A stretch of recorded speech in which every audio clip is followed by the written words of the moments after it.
Today we see 3 router static routing practical lab. Task.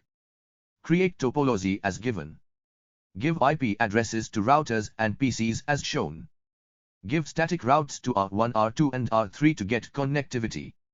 Now ping PC1 to PC3 and check its reachability. Task useful commands. To check available routes to router, use following command.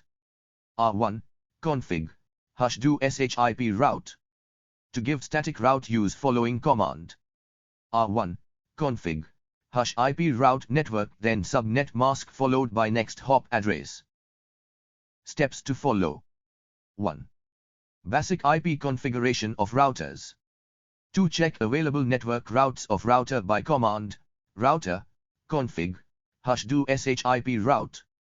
3. Give static route of non-available routes by router config #IP route non-available network, then subnet mask followed next hop address command.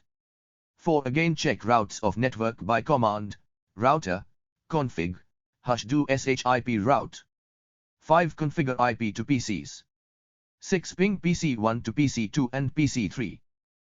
Shortcuts used in commands. Int is equal to interface. Add is equal to address. Shut is equal to shutdown. Sh is equal to show. Br is equal to brief. Now let's see practically in GNS3.